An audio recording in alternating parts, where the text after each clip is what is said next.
Bismillah, Assalamualaikum warahmatullahi wabarakatuh. Salam sejahtera untuk kita semua. Adik-adikku sekalian, saya Andi Sudimas Sulaiman, Gubernur Sulawesi Selatan, mengucapkan selamat datang dalam program Smart School Dinas Pendidikan Provinsi Sulawesi Selatan. Hari ini adik-adik sekalian akan mengikuti pembelajaran hybrid dalam program Smart School.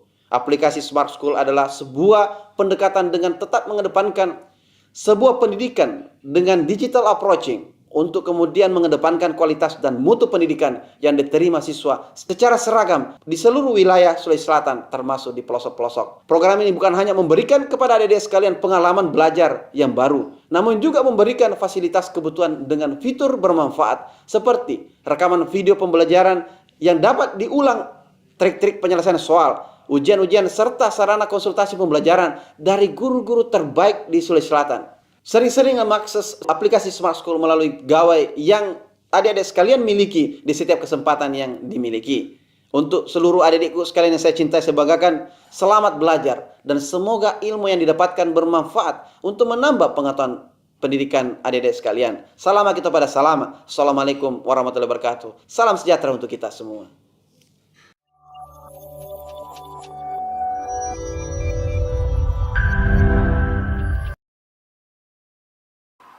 Baiklah, bismillah. Assalamualaikum warahmatullahi wabarakatuh.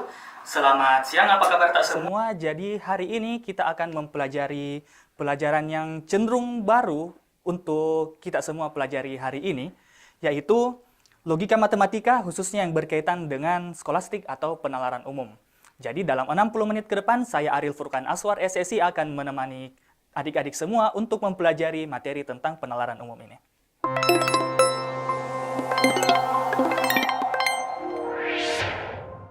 Baiklah, jadi di sini kita akan mempelajari salah satu bagian dari penalaran umum, yaitu terkait dengan logika matematika yang merupakan salah satu bagian penting dari 3 bagian utama dari materi penalaran umum itu sendiri.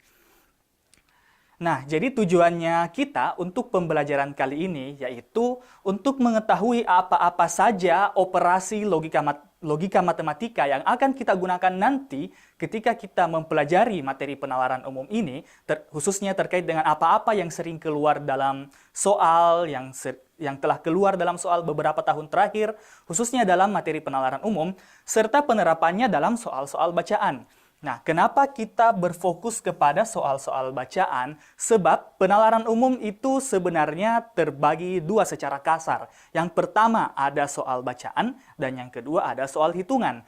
Pun soal hitungannya pun cenderung banyak bacaan ya. Jadi karena banyak bacaan yang akan keluar dalam penalaran umum ini, sehingga penting bagi kita untuk banyak membaca ya. Singkatnya seperti itu, kita perlu banyak membaca supaya kita terbiasa menghadapi soal-soal bacaan. Nah, seperti itu. Nah, jadi untuk materi penalaran umum itu sebenarnya ada 3 bagian berdasarkan framework SNMPB yang dikeluarkan oleh Kementerian Pendidikan. Nah, yang pertama ada namanya penalaran induktif.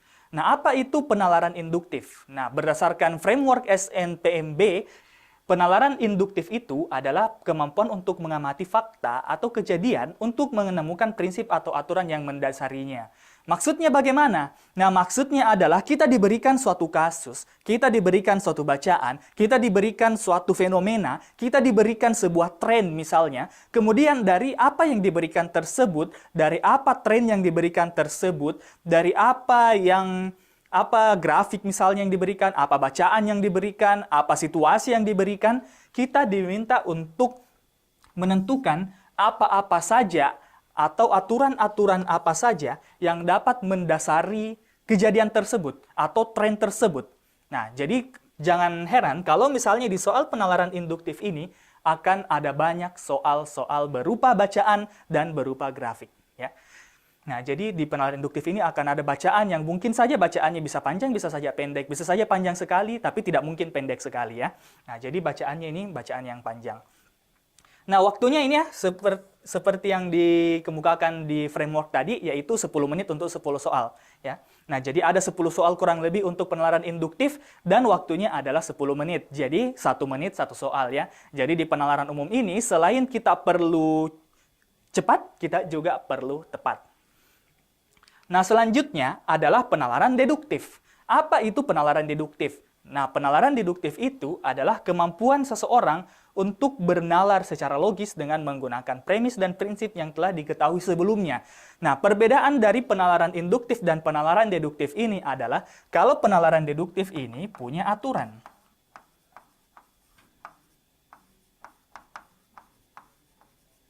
Oke ya.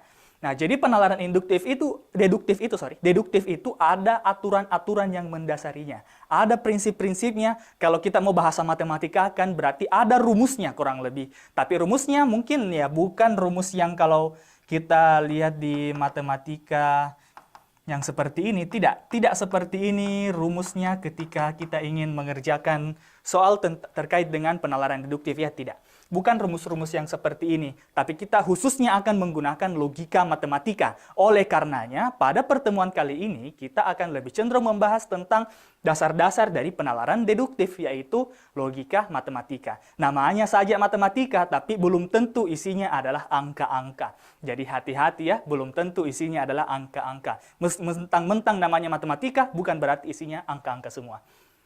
Sama waktunya ya, 10 menit 10 soal. 10 menit 10 soal, jadi induktif itu 10 menit 10 soal, deduktif juga 10 menit 10 soal. Jadi penalaran umum ini sejauh ini adalah 1 menit 1 soal ya. Jadi kita perlu cepat, kita perlu juga tepat, oke? Nah, selanjutnya ada penalaran kuantitatif. Nah, disinilah kita pada akhirnya akan bermatematika ya. Pada penalaran kuantitatif ini, pada akhirnya kita akan bermatematika. Karena dalam penalaran kuantitatif yang diujikan, yang dipertanyakan di sini adalah bagaimana kemampuan kita berpikir yang melibatkan angka-angka, yang melibatkan kuantitas, yang melibatkan hubungan matematika, yang melibatkan penggunaan operator aritmatika dasar, tambah-tambah, kurang-kurang, kali-kali, dan bagi-bagi. Nah, ada juga nanti perpangkatan, ada juga nanti akar-akar, ya. Jadi ada banyak matematika dasar yang keluar di penalaran kuantitatif. Nah, mungkin ada yang sudah searching atau sudah cari tahu tentang materi UTBK yang kemarin keluar atau yang keluar kemarin-kemarinnya lagi.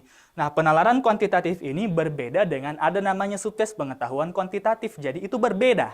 Apa bedanya? Kalau penalaran kuantitatif matematikanya matematika sangat dasar, kurang lebih materi SD. Paling banter sampai soal-soal perbandingan. Jadi kita diberikan sebuah kasus tapi kita kerja secara matematika. Kalau pengetahuan kuantitatif jadi beda ya. Ada penalaran, ada pengetahuan. Ada penalaran kuantitatif, ada pengetahuan kuantitatif. Kalau pengetahuan kuantitatif itu aslinya matematika, kecuali kalkulus ya.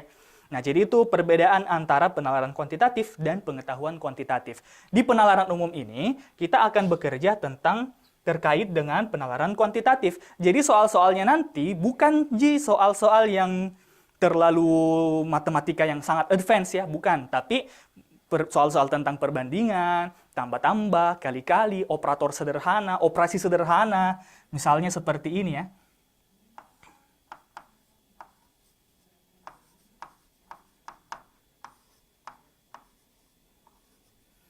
Nah, misalnya seperti ini hanya salah satu model soal yang paling sering muncul ya. Ya, persen-persen, pecahan-pecahan, pecahan campuran, pecahan biasa, dan lain-lain sebagainya. Ada juga perbandingan-perbandingan yang 2:3:5 misalnya ya. Ini hanya sekedar contoh-contoh. Jadi itu yang sering keluar di penalaran kuantitatif. Sama waktunya 10 menit 10 soal juga ya. 10 menit 10 soal. Jadi semua materi di penalaran umum ini 10 menit 10 soal. Tapi pertanyaan selanjutnya adalah apakah semua materi penalaran umum ini akan dipisah-pisah misalnya induktif dulu, terus deduktif, terus kuantitatif. No, tidak ya. Tidak. Jadi semua digabung ya. Semua digabung. Jadi dalam soal itu gado-gado, ada induktif, ada deduktif, ada kuantitatif. Jadi semuanya digabung, dicampur menjadi satu subtes, yaitu penalaran umum. Cuman kebetulan materinya ada 3. Induktif, deduktif, kuantitatif. Nah, jadi ketika nanti kita akan latihan soal-soal, maka nanti kita akan latihan langsung gabungan semuanya. Jadi ada induktifnya, ada deduktifnya, ada kuantitatifnya. Masing-masing jumlah soalnya 10. Nah, ketika kita jumlahkan semua ini, maka kita akan punya 30 soal total untuk 30 menit ya. Nah, 30 soal untuk 30 menit ya, jadi kurang lebih 1 menit per soal. Nah, sehingga untuk bisa menyelesaikan soal-soal penalaran umum ini, maka kita perlu latihan. Karena bisa saja cukup sekedar bisa, itu masih sulit untuk penalaran umum. Karena apalagi di induktif, bacaannya panjang-panjang. Banyak yang bilang, Ika, penalaran umum, Ji. Gampang, Ji, itu penalaran umum. Biar saya lihat bisa. Iya, kalau tidak ada batas waktunya. Kalau tidak ada batas waktunya, tidak ada ini 30 menitnya, maka semua orang bisa perfect. Semua orang bisa dapat nilai maksimal. Maksimalnya 1000 by the way ya. Jadi semua orang bisa saja dapat nilai 1000. Kalau tidak ada batas waktu. Nah, jadi yang menyebabkan penalaran umum ini susah adalah time-nya ya, waktunya, pressure waktunya, tekanan waktunya. Sehingga kita perlu sering untuk melihat-lihat soal terkait dengan penalaran umum. Nah, untuk pertemuan pertama ini bersama saya, kita akan mempelajari salah satu bagian dari penalaran deduktif. Kenapa masuk di penalaran deduktif? Karena yang lain ini, yang induktif ini, cukup terbiasa saja lihat soal. Kalau kuantitatif, ya menghitung, betul-betul skill menghitung yang kita gunakan ya. Tapi kalau deduktif, ada prinsipnya. Ada prinsipnya, ada aturan-aturannya, dan aturan itulah yang akan kita pelajari hari ini pada bagian logika matematika ya. Nah, apa-apa saja materinya logika matematika? Yang pertama ada operasi-operasinya, itu yang akan kita bahas hari ini ya. Operasi-operasinya, apa-apa saja bentuk operasi-operasi logika matematika. Jadi ya operasi logika matematika bukan tambah kurang kali bagi ya. Bukan seperti itu operasi logika matematika, tapi ada operasi-operasi khusus ya dalam dibentuk menjadi bentuk kalimat misalnya. Kemudian ada penarikan kesimpulan, ada metode-metode penarikan kesimpulan, kurang lebih nanti kita akan jelaskan 3 metode penarikan kesimpulan dan implementasinya terhadap soal-soal bacaan. Kemudian nanti ada pengembangan dari operasi logika matematika, yaitu kita akan mempelajari tentang tabel kebenaran. Ya. Tabel kebenaran. Sebentar kita akan perkenalkan sedikit tentang tabel kebenaran, sedikit saja. Tapi kita tidak singgung terlalu dalam. Kita mau perkenalkan saja dulu apa-apa saja operasi-operasi dalam logika matematika yang kita perlu kenal ya. Nanti akan ada satu fokus di mana di operasi itu nanti akan lebih sering keluar, sehingga sebentar ketika kita mendapatkan bagian itu, perhatikan baik-baik. Nah, ini juga sering keluar. Kualitas simpulan.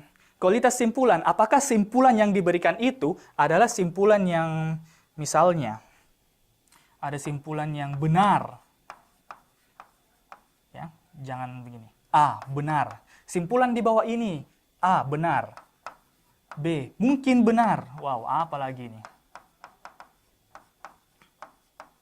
Mungkin benar. Kemudian salah. Kemudian info kurang. Wow, apalagi ini?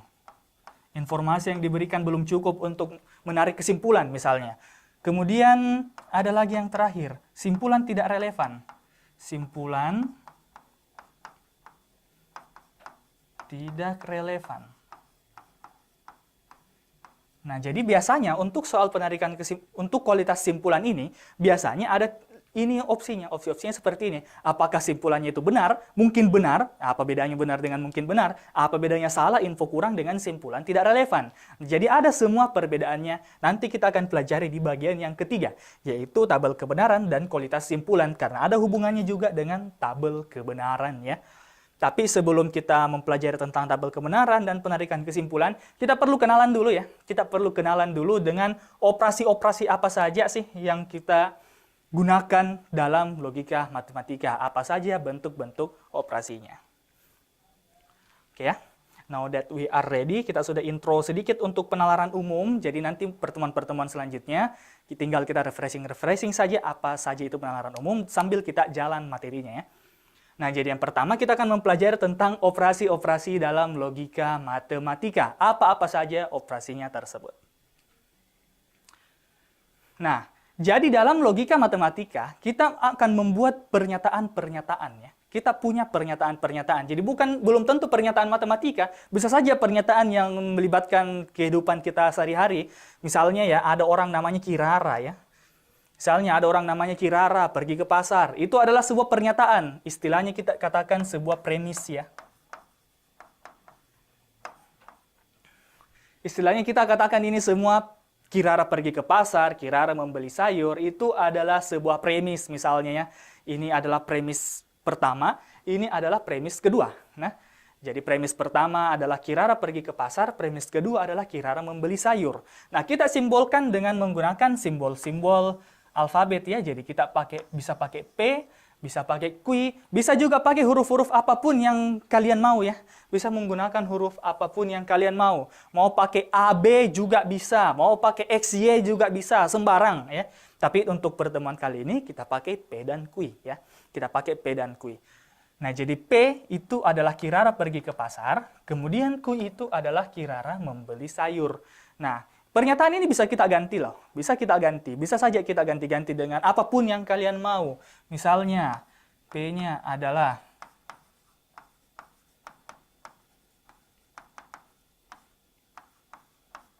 misalnya Budi main bola. Sembarang ya. Terserah mau pernyataan apapun yang kalian mau. Budi main bola misalnya, kemudian Q-nya Budi capek ya. Apapun pernyataan-pernyataannya. Apapun premis-premisnya, itu bisa kita simbolkan dengan P atau Q, dan ini akan kita terapkan dalam operasi-operasi logika.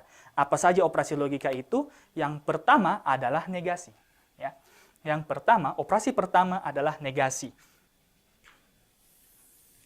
Hapus dulu ya. Nah, operasi pertama adalah negasi. Sebentar kita akan jelaskan lebih lanjut tentang apa yang dimaksud dengan negasi. Tapi negasi itu simbolnya ya kayak gini. Kita kasihkan, coba dulu warnanya. Oke, jadi kita kasihkan semacam garis ya kayak gitu. Garis yang seperti itu, ya, kalian bisa lihat di screen ya. Garis yang seperti itu, ada garis ya bengkok-bengkok begitu, ya apalah namanya itu dah. Oke, jadi ada garis begitu. Jadi ketika kita punya pernyataan seperti tadi misalnya, P-nya adalah Budi main bola misalnya ya. Budi main bola. Berarti kalau kita menggunakan operasi negasi,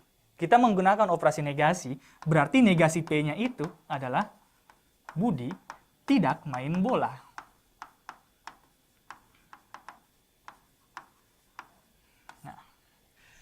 Ketika P-nya Budi main bola, berarti negasi P-nya adalah Budi tidak main bola. Tapi negasi itu bukan sekedar menambahkan kata tidak, meskipun di sini ya kata kuncinya kata tidak ya. Tapi ada ketentuan-ketentuan lain untuk negasi. Ada beberapa ketentuan, tapi untuk saat ini kita katakan saja bahwa negasi itu adalah kebalikan dari kebenaran ya. Kebalikan dari kebenaran. Jadi ketika kita misalnya bilang Kirara pergi ke pasar, berarti negasi P-nya adalah Kirara tidak pergi ke pasar. Jadi kebalikannya ya, ada satu pergi ke pasar, kalau dinegasikan tidak pergi ke pasar. Oke, jadi itu operasi yang pertama, yaitu operasi negasi. Kalau kita kasih matematika itu biasanya kita kasih tanda negatif ya, kurang lebih. Mirip dengan tanda negatif. Yang kedua, disjungsi. Nah, disjungsi ini bentuknya ya ini, operasinya seperti ini. Nama operasinya disjungsi. Simbolnya itu kita menggunakan mirip huruf V ya, mirip huruf V. Kita menggunakan huruf V. Nah, jadi di sini di disjungsi kita menggabungkan dua pernyataan ya. Kita menggabungkan dua pernyataan kemudian dihubungkan dengan kata atau ya. Kita hubungkan dengan kata atau. Nah, jadi itu operasi kita yang kedua, kata atau. Yang pertama tidak, yang kedua atau ya.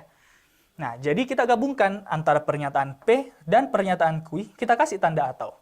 Jadi Kirara pergi ke pasar, ini pernyataan P-nya ya. Kirara pergi ke pasar atau Kirara membeli sayur ya. Jadi Kirara pergi ke pasar atau dia membeli sayur ya. Atau bisa juga tambah Kiraranya di sini sembarang.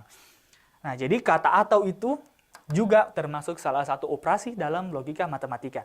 Jadi digabung ya, pergi ke pasar atau membeli sayur. Mungkin ada yang bertanya, Kak, bisakah digabung misalnya negasi P? Bisakah digabung negasi P atau Q? Bisa enggak seperti ini? Ya, jawabannya tentu saja sangat bisa ya. Sangat bisa kita gabungkan. Jadi ketika kita ingin tuliskan, Kirara tidak pergi ke pasar atau membeli sayur. Ya, tapi sebentarlah kita eksplorasi lagi apa-apa saja yang bisa kita dapatkan dalam disjungsi. Kita kenalan saja dulu ya sama operasinya. Yang jelas kita sudah tahu bahwasanya kalau negasi itu tidak, sedangkan kalau disjungsi itu atau. Nah, operasi selanjutnya mirip dengan disjungsi, yaitu konjungsi. Ya. Ada namanya operasi selanjutnya, yaitu konjungsi. P dan Q. Tandanya adalah ya kayak begini. tanda itu V terbalik ya, tanda V terbalik. Mungkin kalau ada yang belajar bahasa lontara ya, sedikit bahasa lontara dulu. Kalau ada yang belajar bahasa lontara, disjungsi itu huruf ma dan konjungsi itu huruf ta ya. Itu kalau ada yang belajar bahasa lontara sedikit. But anyway, jadi disjungsi ini bedanya dengan konjungsi. Kalau disjungsi itu kita menggunakan atau, sedangkan kalau konjungsi kita menggunakan dan. Prinsipnya sama untuk menyusun kalimatnya sama, tapi yang membedakan adalah ya kalau disjungsi itu atau, kalau konjungsi itu dan, nanti sifatnya juga beda. Ada sifatnya yang berbeda nanti antara disjungsi dengan konjungsi. Operasinya saja beda, disjungsi pakai V, konjungsi pakai ya V terbalik ya. Oke. Jadi itu untuk 3 operasi pertama. Kemudian operasi selanjutnya ini yang paling penting. Operasi keempat ini yang paling penting. Kenapa? Karena ini yang paling sering keluar. Ini yang paling sering keluar, bukan sebagai soal yang dalam bentuk satu kalimat aja, tidak. Tapi dalam bacaan ya. Ini yang paling sering keluar, yaitu implikasi. Ini implikasi. Sehingga banyak juga yang memasukkan materinya ini, dia bukan bahas logika matematika, tapi logika implikasi. Itu bisa saja ya.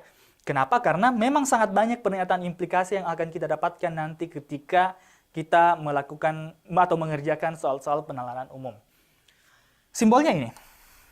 Ada tanda panah ya. Kalau ada yang belajar kimia mungkin ada bilang Ika reaksi ini. Bukan ya, bukan reaksi itu. Ini artinya jika P maka Q ya.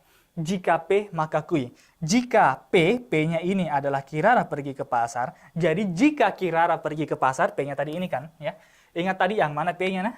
Jangan sampai lupa yang mana yang menjadi P dan yang mana yang menjadi Q. Kenapa tidak mau terhapus ini? Biarlah.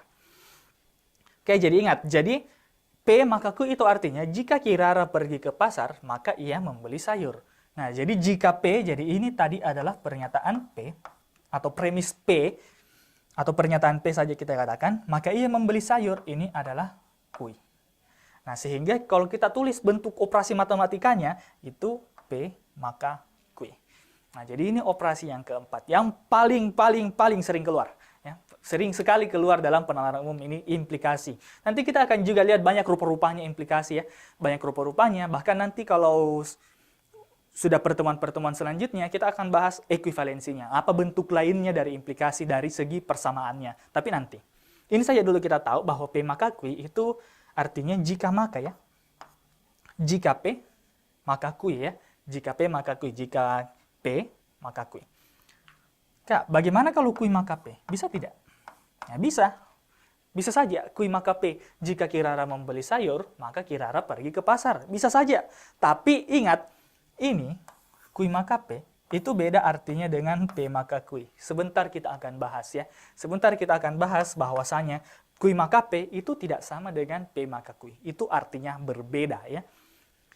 Meskipun bisa juga kita bikin kalimat seperti itu, tapi nilai kebenarannya berbeda. Tapi nanti kita bahas, yang penting kita tahu dulu ada namanya implikasi. Terakhir kembangannya implikasi yaitu biimplikasi. Biimplikasi itu ya dua arah ya. Dua arah, bentuk operasinya seperti ini. Jika dan hanya jika. Ini mirip seperti sebuah syarat mutlak ya. Ini namanya syarat mutlak. Misalnya, saya mau pergi nonton film ini. Jika dan hanya jika temanku ikut. Jadi kalau dia tidak ikut, ya saya juga tidak ikut. Nah, itu maksudnya biimplikasi. Kalau implikasi, bukan seperti itu. Nah, jadi contohnya ini, Kirara pergi ke pasar jika dan hanya jika dia membeli sayur. Jadi kalau dia tidak beli sayur, berarti dia tidak pergi ke pasar.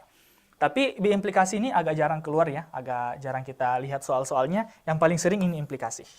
Implikasi, kemudian 3 yang di atas ini sebagai pendukungnya. Negasi, disjungsi, dan konjungsi itu sebagai pendukungnya. Yang paling sering keluar ini implikasi ya. Itu paling sering keluar. Jadi perlu kita tinjau sampai nanti penarikan kesimpulannya dan sebagainya. Kita akan lanjut masuk untuk membahas masing-masing operasi logika ini ya. Masing-masing operasi logika ini kita akan bahas satu per satu. Nah, yang pertama negasi ya. Tadi yang pertama kita bahas adalah negasi.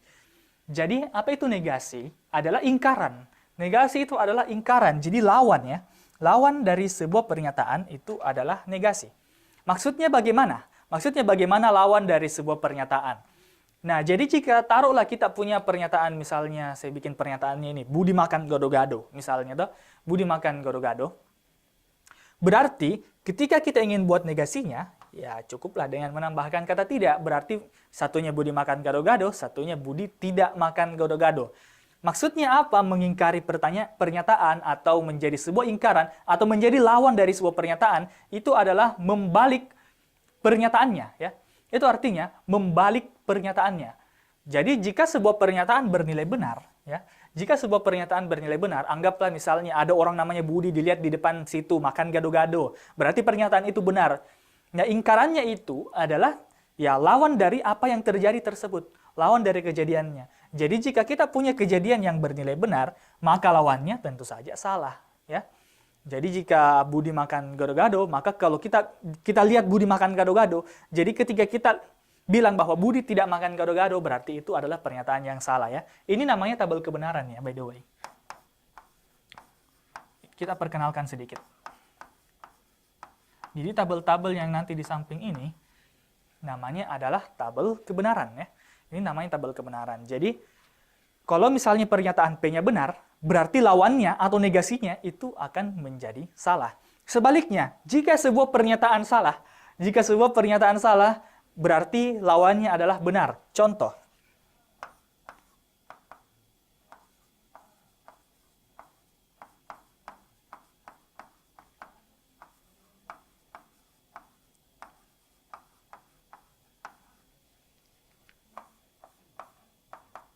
Nah, misalnya, saya pakai baju merah, itu adalah sebuah pernyataan P, ya, pernyataan P. Salah kan? Kenapa? Karena kalian lihat saya tidak pakai baju merah. Ya, berarti pernyataan P-nya ini adalah pernyataan salah. Ya, kenapa salah? Karena saya tidak pakai baju merah sekarang, ya. Nah, jadi pernyataan P-nya salah. Oke? Pernyataan P-nya salah. Berarti ketika kita ingin mengingkari kalimat tersebut, kita ingin mengingkari kalimat P ini, berarti kita bisa katakan, saya tidak pakai baju merah. Nah, ini baru pernyataan yang benar. Negasi P-nya ini pernyataan yang benar. Jadi tidak semata-mata kalau kita ingin menganggap bahwasanya negasi itu membuat pernyataan salah, itu tidak, ya. Bukan. Bukan membuat pernyataan menjadi salah, tapi mengubah nilai kebenaran pernyataan. Jadi ketika kita misalnya punya pernyataan yang benar ini, misalnya si Budi beneran makan gado-gado di depan, betul-betul makan gado-gado, bukan makan coto misalnya, berarti lawannya adalah pernyataan yang salah, ya. Budi makan gado-gado benar, Budi tidak makan gado-gado itu salah. Nah, sebaliknya, kalau kita punya sebuah pernyataan yang jelas-jelas salah, kalian lihat saya tidak pakai baju merah sekarang, berarti ini pernyataan yang salah. Dibalik atau dinegasikan, berarti pernyataannya menjadi pernyataan yang benar, ya. Nah, tandanya tadi kita sudah eksplorasi sedikit, yaitu tanda garis-garis begitu, atau apa namanya, pokoknya garis-garis wiggle begitu, ya, garis, ya itu. Dah. Jadi, P ini namanya negasi P. Atau ada juga yang bilang bukan negasi, dia bilang ingkaran P, ya. Ada juga yang mengatakan ingkaran P, dan ini juga benar, ya. Jadi bisa dibilang negasi P, bisa juga dikatakan ingkaran P. Yang tidak tepat itu kalau kita bilang minus B. Bukan minus P ini, karena ini bukan matematika angka-angka, ya. Meskipun prinsipnya mirip dengan tanda negatif, tapi ini bukan tanda negatif. Jadi bisa dibilang negasi P atau ingkaran P. Bisa, ya? Oke. Jadi negasi P atau ingkaran P. Jadi ini P, ini negasi P. Ini P, ini ingkaran P. Jadi bisa bilang ingkaran, bisa bilang negasi. Oke, ya, itu untuk negasi P. Jadi ingat, negasi itu ingkaran dari sebuah pernyataan. Lawannya pernyataan tersebut, bukan sekedar menambahkan kata tidak. Nah, misalnya ini. Hapus dulu, nah. Oke, misalnya ini. Rani sedang belajar trigonometri. Nah, jadi ini adalah sebuah pernyataan P, ya. Yang ini P-nya adalah Rani sedang belajar trigonometri. Oke, itu adalah sebuah pernyataan P. Apa negasinya? Negasinya adalah yang pertama tadi kita sudah pelajari bahwasanya Rani tidak sedang belajar trigonometri, ya. Oke, jadi Rani tidak belajar trigonometri, tentu saja ini adalah P dan ini adalah ingkaran P. Tapi apalagi yang bisa menjadi ingkaran P, yaitu apa saja yang bukan ini. Apa saja yang bukan belajar trigonometri. Negasi juga bisa berarti ini.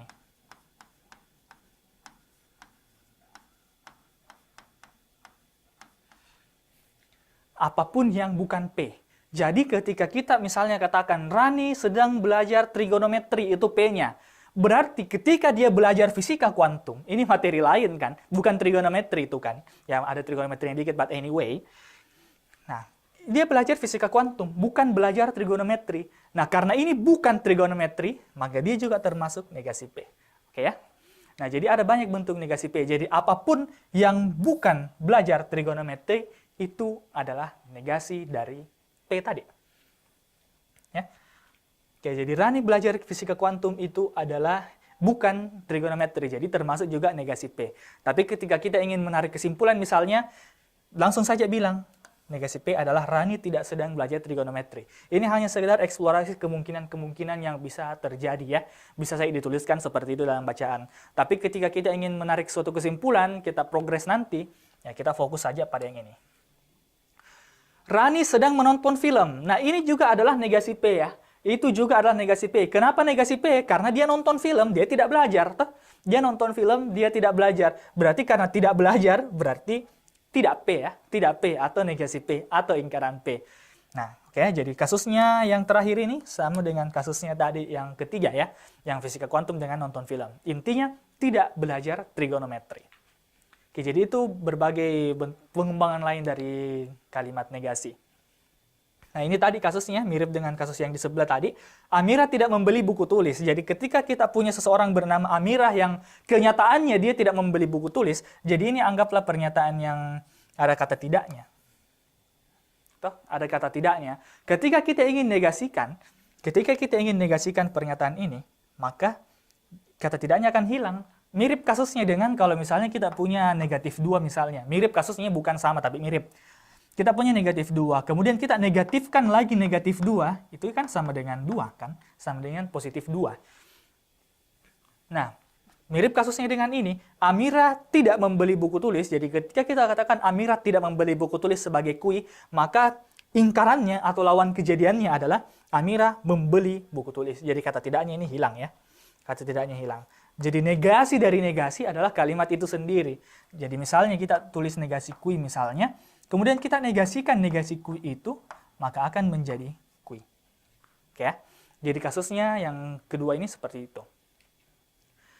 Ini sekedar penerapan untuk persamaan matematik, tapi kita tidak terlalu sering melihat ini nanti. Ini hanya sekedar pengembangannya di dunia matematika yang betul-betul pakai angka-angka, aljabar misalnya ya. Ada persamaan dengan ada pertidaksamaan. Jadi ketika kita punya sebuah pernyataan matematika ini, 2x tambah 3 sama dengan 5, maka negasinya itu ya tentu saja tidak sama dengan 5 ya. Tidak sama dengan 5. Jadi ketika 2x tambah 3 sama dengan 5, berarti lawannya atau negasi R-nya itu adalah 2x tambah 3 bukan 5 atau tidak sama dengan 5. Sama juga dengan misalnya kita punya pernyataan S ini, 3x kurang 8 lebih besar daripada 5. Berarti negasi S atau lawan dari S itu adalah tanda lebih besarnya diubah menjadi lebih kecil, tapi hati-hati, ada tanda sama dengannya di bawah. Nah ini ada tanda sama dengannya. Ada tanda sama dengannya. Berarti selain tandanya diubah, jangan lupa juga sama dengannya ya. Jadi lebih kecil atau sama dengan dari 5. Oke ya, jadi itu terkait dengan negasi dengan sedikit pengembangannya dalam dunia matematika. Tapi kita nanti fokusnya khusus untuk yang berupa pernyataan saja ya. Kita tidak terlalu melihat persamaan matematika seperti ini dalam dunia logika matematika nanti di penalaran deduktif. Oke, itu untuk negasi.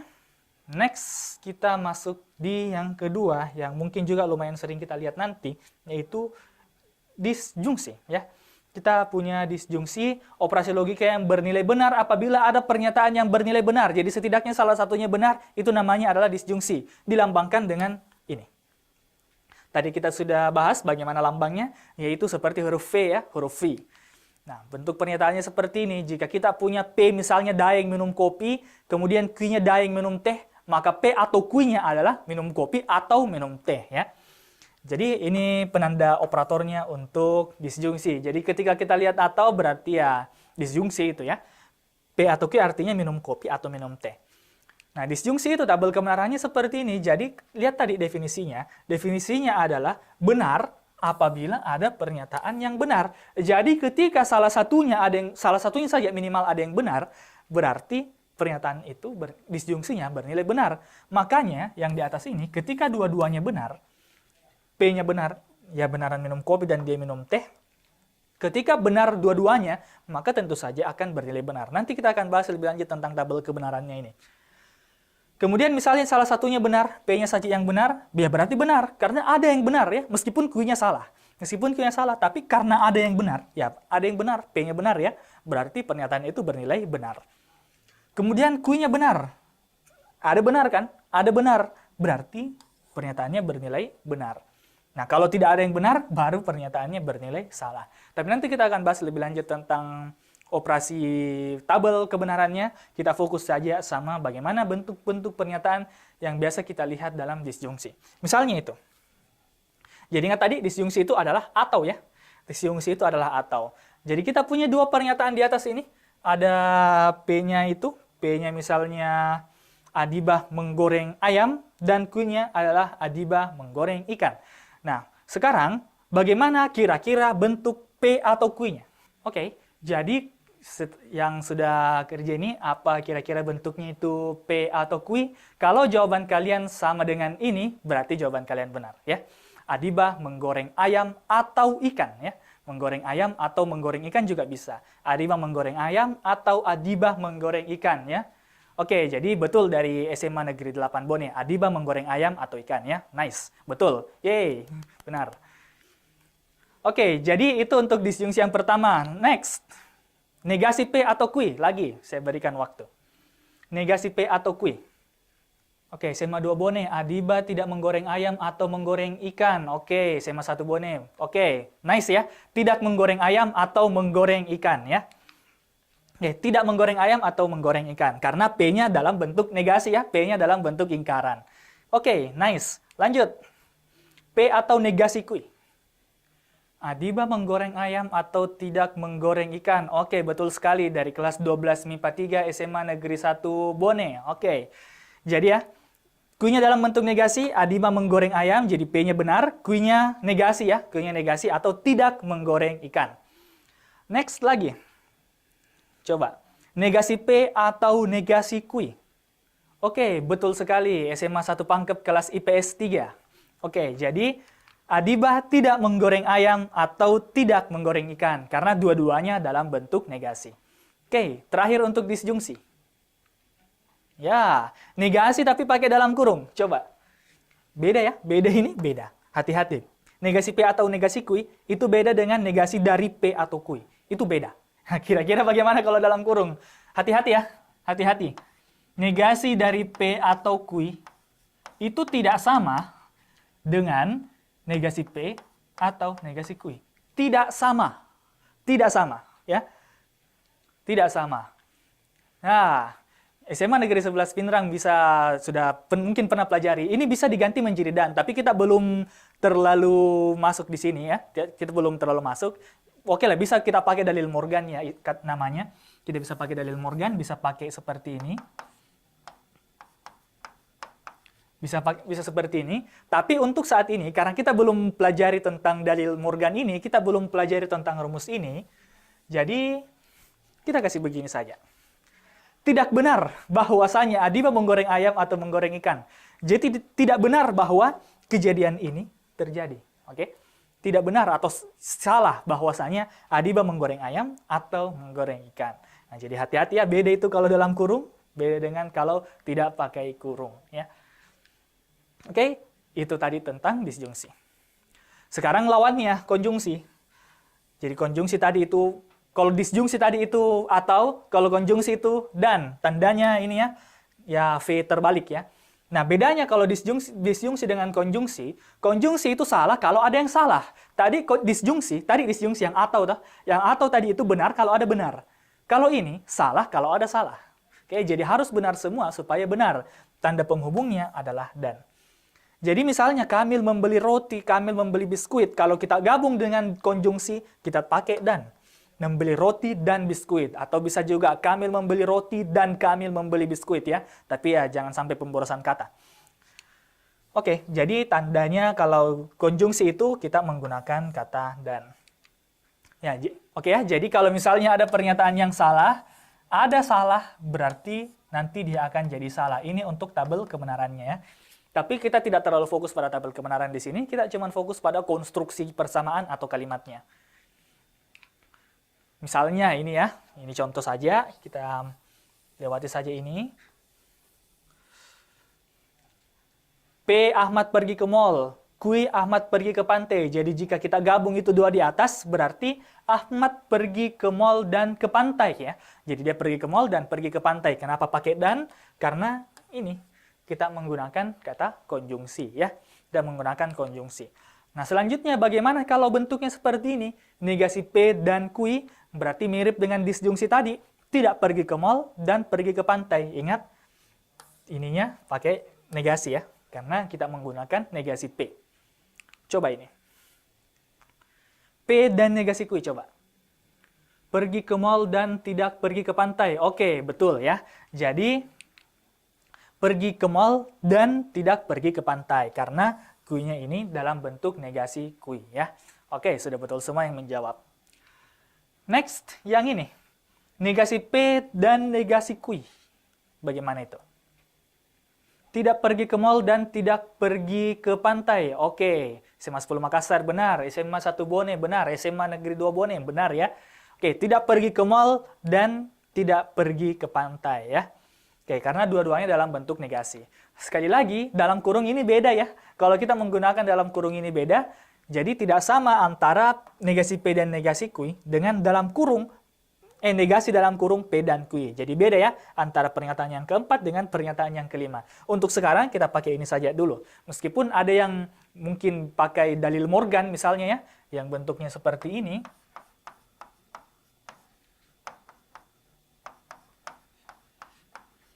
Tapi kita belum masuk materi ini, jadi untuk sementara bisa pakai ini. Kalau sudah tahu ini, yang di atas yang dalil Morgan lebih bagus lagi. Oke ya, itu untuk konjungsi. Selanjutnya adalah yang paling penting dari semua operasi-operasi ini, karena operasi selanjutnya inilah yang paling sering dipakai nanti, khususnya untuk menarik kesimpulan, yaitu implikasi. Ya, implikasi. Implikasi itu adalah hubungan sebab akibat. Ya, hubungan sebab akibat. Kalau saya begini, maka nanti kejadiannya seperti itu. Kalau saya lari-lari, maka saya akan capek. Kalau hujan, maka jalanan akan basah, misalnya. Dan seterusnya. Tandanya adalah tanda panah. Oke, tandanya adalah tanda panah. Jadi dia menggunakan hubungan sebab akibat. Ya, misalnya nih ya, apabila Rika pergi ke kafe, maka Rika main catur, misalnya. Nah, jadi operasinya ini ya, jika P, maka Q. Nah, begitu bentuk operasinya. Jika, maka. Sebentar kita akan lihat bentuk-bentuk lain dari operasi implikasi ini. Jadi selain jika, maka, ada juga kalimat-kalimat lain. Ada tanda kutip sinonimnya ya. Ada sinonimnya untuk ini, untuk kalimat implikasi ini. Tapi untuk sekarang kita paham saja dulu bahwasanya implikasi itu jika, maka ya. Jika pergi ke kafe, maka main catur. Kak, bagaimana kalau Q maka P? Ya berarti jika Rika main catur, maka Rika pergi ke kafe. Oke ya? Tapi Kak, implikasi bisa dibalik atau tidak? Kalau bikin operasinya, iya. Tapi ekuivalennya, tidak. Nah, jadi nanti ada bagian khusus ketika kita membahas tentang implikasi saja. Karena banyak sekali aspek-aspek yang kita perlu perhatikan dari implikasi ya. Karena ini hubungan satu arah ya. Ini hubungan satu arah. Belum tentu ketika P terjadi, maka Q pasti akan terjadi. Ada mungkin sebab lain yang bisa menyebabkan Q terjadi. Tapi nanti kita bahas itu. Kita sekarang mengkonstruksi persamaan saja dulu. Ya, ini untuk tabel kebenarannya ya. Untuk tabel kebenarannya, jika P-nya benar, Q-nya salah, maka implikasinya bernilai salah, yang lain bernilai benar. Tapi di sini kita tidak terlalu fokus pada tabel kebenarannya, apalagi implikasi. Ini cuma sekedar tahu saja dulu ya, sekedar tahu saja dulu bahwa tabel kebenarannya seperti ini. Nah, yang penting adalah kita konstruksi kalimatnya dulu. Nah, jadi misalnya, Fitria jalan kaki sebagai P, Q adalah Fitria capek. Bagaimana P maka Q-nya? Coba tuliskan di kolom chat. Bagaimana P maka Q-nya? Oke, SMA 22 Makassar. Jika Fitria jalan kaki maka Fitria capek. SMA 1 Pangkep, betul. SMA 10 Makassar. Oke, betul ya. Betul semua ya. Jadi jika Fitria jalan kaki maka dia akan capek. Atau maka Fitria capek ya. Jika P maka Q. Yang ini. Negasi P maka Q. Coba. Negasi P maka Q. Oke, jika Fitria tidak jalan kaki, maka Fitria capek. Oke ya, 3 jawaban teratas semua betul ya. Jika tidak jalan kaki, maka dia akan capek ya. Oke, jadi itu untuk negasi P maka kui. Jadi mirip ya dengan P maka negasi kui. Fitria jalan kaki, maka Fitria tidak capek. Karena yang dinegasikan ini adalah kuinya. Sedangkan yang di atas ini, yang dinegasikan adalah P-nya ya. Kalau begini bagaimana? Negasi P maka negasi kui. Oke, benar ya. Jadi jika Fitria tidak jalan kaki, maka Fitria tidak capek ya. Oke, jadi begini bentuk pernyataannya. Jika tidak jalan kaki karena negasi P, maka Fitria tidak capek, maka negasi kui. Oke ya, jadi itu untuk negasi P, maka negasi kui. Terakhir, negasi P, negasi dari P maka kui. Dalam kurung ya, pakai kurung. Ya, SMA Negeri 1 Pangkep benar ya. Tidak benar bahwa jika Fitria, jangan lupa jikanya, nah, jangan lupa jikanya. Tidak benar jika Fitria jalan kaki, maka Fitri capek. Oke, jadi begini bentuknya. Kalau mungkin ada yang lebih advance sedikit, maka bentuk negasinya P maka kui itu tidak sama lagi dengan ini. Tidak sama ya, tidak sama. Jadi ini tidak sama. Apa samanya Pak Dek kalau begini? Apa samanya kalau negasi dari P maka kui? Maka samanya ini adalah seperti ini. Oke ya, jadi begitu bentuk samanya ini untuk yang lebih rumus lebih advance-nya sedikit. Negasi dari P maka kui itu sama dengan P dan negasi kui. Kenapa bisa begitu? Nanti kita lihat di tabel kebenarannya. Kalau kita buktikan secara tabel kebenaran, ini nilai kebenarannya sama. Jadi karena sama, maka dia ya, pasti sama. Tapi ini sedikit advance, jadi kita fokus saja samain dulu. Masih ada bentuk implikasi yang belum kita lihat, seperti ini. Oke, jadi ya ada jokes-jokes tentang tempe goreng yang biasa lewat di Instagramnya, jadi saya kasih masuk juga. Oke, jadi misalnya ini kita punya P maka kui. Jika Erna makan tempe goreng, maka Erna makan pakai sambal ya. P-nya Erna makan tempe goreng, Q-nya makan pakai sambal ya. Nah, ini adalah bentuk pertama dari implikasi yang tadi kita pakai yang sudah dijawab sama teman-teman semua. Bentuk kedua seperti ini. Kita bisa menggunakan sinonim kata jika, yaitu apabila. Jadi selain kata jika, bisa kita bilang apabila. Jadi saya ganti jikanya dengan apabila di sini, ini bisa ya. Sama artinya. Kenapa? Karena sinonim kan. Apabila Erna makan tempe goreng, maka Erna makan pakai sambal. Itu betul ya. Itu adalah sebuah pernyataan implikasi. Apabila Erna makan tempe goreng, Erna makan pakai sambal juga adalah sebuah pernyataan implikasi. Kenapa? Karena kata maka ini bisa digantikan dengan koma, ya. Jadi bisa diganti dengan koma seperti itu. Jadi makanya kita bisa ganti dengan koma. Jadi apabila Erna, ini juga bisa saya ganti dengan kata jika dan artinya akan sama. Jika Erna makan tempe goreng, Erna makan pakai sambal.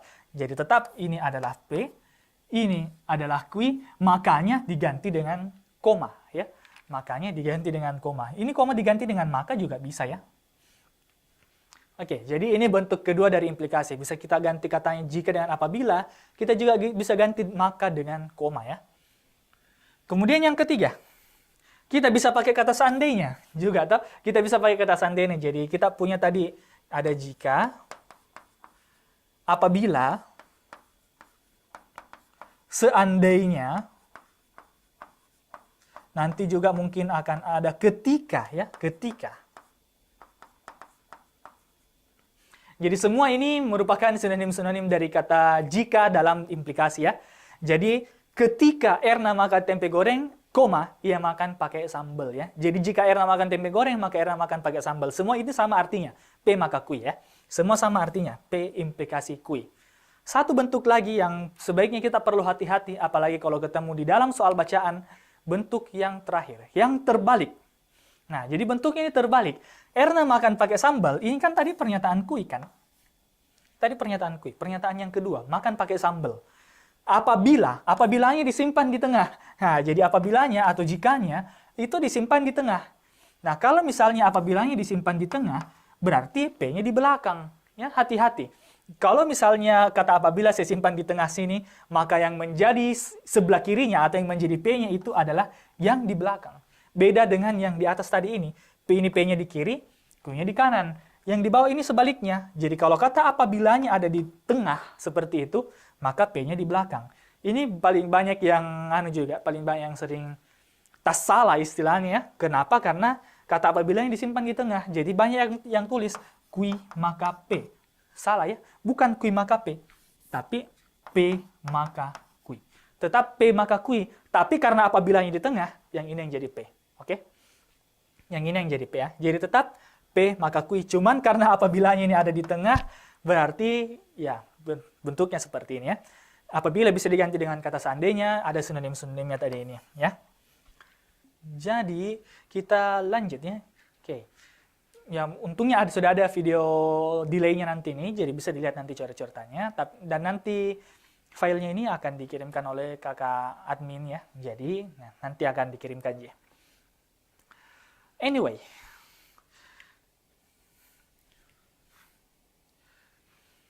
Oke, jadi kita punya pernyataan P maka kui yang terbalik. Lagi-lagi terbalik. Pernyataan P maka kui-nya terbalik. Seno bahagia apabila dia makan kacang, ya. Jadi ketika Seno makan kacang, maka Seno bahagia. Nah, jadi karena kata apabilanya ini ada di tengah ya. Kata apabilanya itu ada di tengah, berarti yang jadi P adalah yang ini. Nah, yang itu yang menjadi P, makan kacangnya ini yang jadi P, dan Seno bahagianya ini yang jadi kui. Makanya bentuknya P maka kui ya. Bentuknya seperti ini karena apabilanya ada di tengah, berarti dia makan kacang di sini, Seno bahagia di sini. Nah, jadi ketika kita mau bikin misalnya negasi P maka kui, bisa kita tulis begini. Jika Seno tidak makan kacang, maka dia bahagia. Nah, karena P-nya tadi yang ini. P-nya yang ini. Dia makan kacang atau Seno makan kacang ya. Jadi ini adalah negasi P. Ini adalah kui. Bisa juga saya tulis begini kan? Bisa saya tulis seperti ini.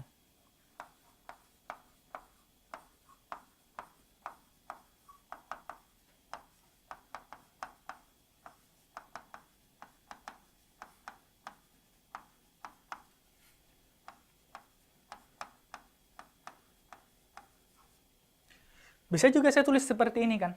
Bisa saya tulis begini. Kenapa? Karena saya simpan kata jikanya di tengah ya. Saya simpan kata jikanya di tengah. Kemudian dia tidak makan kacang atau Seno tidak makan kacang, saya simpan di belakang sebagai negasi P. Kemudian yang ini saya simpan sebagai kui.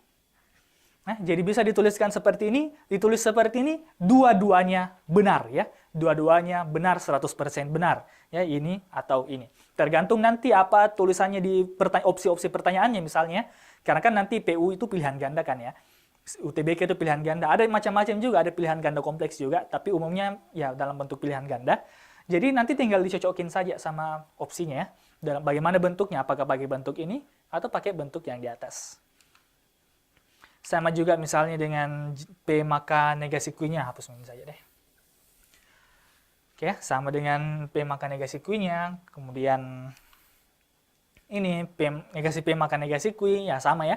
Ini adalah negasi P-nya, ini adalah negasi kui-nya. Sama juga dengan kita buat seperti ini ya, kita buat dalam kurung. Tidak benar bahwa jika Seno makan kacang, maka dia bahagia. Oke, jadi itu untuk salah satu bentuk implikasi ya, ketika kita tuliskan apabilanya di belakang ya. Tuliskan apabilanya di belakang. Nah, ini juga salah satu bentuk lain tadi yang kita bahas, yaitu ketika kita menggunakan koma ya. Ketika kita menggunakan tanda koma. Jadi ketika kita menggunakan tanda koma, ya ini artinya sama dengan maka ya. Sama dengan maka, ini apabila juga sama artinya dengan jika. Jadi ini bisa dilanjutkan pembuatannya. Kita misalnya bisa bikin negasi P maka kui. Nah, ini adalah P-nya kan? Ini adalah P-nya, ini adalah kui-nya. Oke, jadi itu P, itu kui. Jadi ini adalah tentu saja negasi P, dan ini tentu saja kui. Hati-hati dengan kui-nya. Kui-nya di sini adalah tidak masuk. Nah, ada kata tidaknya ya. Kui-nya di situ tidak masuk. Oke? Oke, jadi kalau ini P maka negasi kui-nya kurang lebih seperti ini. Maulan terlambat, iya masuk sekolah. Hati-hati, ini yang negasi kui-nya. Nah, kenapa yang ini menjadi negasi kui? Karena ingat tadi, kui-nya itu tidak masuk sekolah. Ya. Oke, negasi P maka negasi kui. Misalnya seperti ini, jika Maulan tidak terlambat, ia masuk sekolah. Nah, misalnya seperti ini lagi. Kalau kita lanjutkan negasi dari dalam kurungnya, maka kurang lebih seperti ini. Oke lah, jadi kurang lebih ini untuk materi yang dapat saya sampaikan pada hari ini. Selanjutnya mungkin di pertemuan selanjutnya, insya Allah kita akan lanjutkan sedikit tentang biimplikasi sebelum kita lihat bagaimana bentuknya logika-logika ini dalam bentuk bacaan ya. Kita identifikasi bagaimana dalam bentuk bacaan. Kita akan latihan-latihan soal lagi nanti insya Allah sebelum kita lanjut ke bagian penarikan kesimpulan yang paling sering masuk di UTBK atau SNBT yang kemarin namanya. Ya, terima kasih untuk pertemuannya hari ini. Terima kasih untuk perhatiannya. Semoga kita bisa berjumpa pada pertemuan yang lain. Terima kasih. Assalamualaikum warahmatullahi wabarakatuh.